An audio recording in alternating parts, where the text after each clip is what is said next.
Good morning. Welcome to Grandma's Table. Um, in the Christian faith tradition, this is Passion Week. Yesterday was Palm Sunday, and it's a Sunday where we remember how Jesus entered Jerusalem. He was riding on a donkey, which was a sign of a king coming in peace. A horse was a king coming ready for battle, ready for war. But those of us that ascribe to the Christian faith, we trust in a God that is not a God of war. Um, we trust in a God who, yes, when you gotta fight, you fight, but that's not the end goal. That is not the desired way. The way of Jesus is the way of peace. Peacemaking, not just um, peacekeeping. Um, where you smooth everything out and ignore it all. A lot of people think that they're doing well because they allow the boundaries to shift and they just keep the peace. Whereas um, peacemaking is insisting that you are heard and that we can create a solution together, whatever that looks like. And so as we move into the Monday of Passion Week, we go from a celebratory party atmosphere in Jerusalem where the king is coming as a king of peace, a prince of peace, if you will. We're moving into where Jesus then does cause some uproar. 3 years earlier, at the beginning of his ministry, or public ministry, Jesus had cleared out the temple. You see, there's a lot of people that were using the outer gates. The outer gates belong to the women and the Gentiles, the people who were not on the in crowd, the men and the religious men. Um, so they were the outer gates, and because of the way the temple was structured, that was as far in as these people could go. Jesus ended up being the one who broke down all the barriers, all the cultural barriers, all the uh, barriers of um, sex and gender.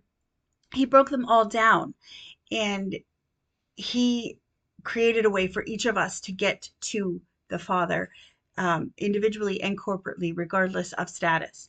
And yet, in this moment, Jesus is watching the people who are selling the sacrifices. They're literally in the way, they're standing in the way of the women and the Gentiles. They're getting in the way of other people worshiping. And as I ponder this today, so 3 years ago in his ministry, his public ministry starts with him clearing them out. They all came back. And so now he's at the end of his ministry and he is ticked off. He's indignant. The only other time that word is used is when they stop the children from coming to Jesus, because children were just one of those cultural necessities, right? They were not valued. Um, and in the same way as adults were, and the men were getting in the way of the children coming, and Jesus was indignant. He gets angry when people get in the way of others coming to him and understanding the way of living that he has prescribed. So all of that is to say, he cleared out the money changers, whatever you want to call them. He cleared them out. One, yeah, they were cheating people, but that wasn't even the biggest thing. Using their um, what they had, their assets, to create more money was not necessarily wrong. It was how they were doing it. It was cheating the people. It was building up their little marketplace in the way of other people's space, like physically removing people from their space in order to make this market. And um, we see that happen in the world today. We see that happen where the poor are displaced, um, the marginalized are shifted out of spaces, and they don't have the same access that other people do, that privileged people do. And we get in the way of others finding what the Creator has for them. We get in the way. We overload with legalistic, okay, come to Jesus, but then you got to do boo, boo, boo, boo, boo, boo, boo. And we trust Jesus to bring them to himself, but we don't trust Jesus to make sure all these check marks are hit. And it's like, come as you are, but don't you dare stay the way you are. Well, if you come into contact with Jesus, Jesus is going to do all of that. That's his job to figure out. And so as we look at money changers and Jesus clearing the temple, I look at not how do I flip tables, it's what tables does he need to flip in me? Who am I getting in the way of? Because I have a preconceived notion. I was talking with Jimmy about this yesterday. And I was like, something didn't sit right, but was it me? Is it my heart that needs to change? And the more I talked it over, it was like, yeah, it's a me issue. And I need to work on this thing, this judgmental attitude towards whatever. What tables does God need to flip in you today? Don't worry about flipping tables that Jesus flipped. Don't worry about doing his job. He is the only Jesus. But open up your heart's marketplace. Who are you standing in the way of?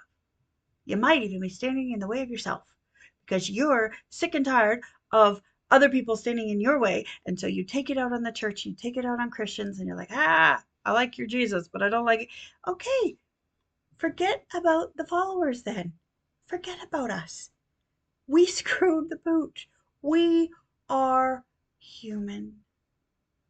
And we're not always the best at having posture of welcoming and hospitality and saying, come. No strings attached, just come. We're not good at that. And I'm sorry. I'm really sorry that we're not good at that. So come. And if you can't come to a church setting this week, find a grandma's table because they're open and welcome for you. Anyway, sorry for the lecture.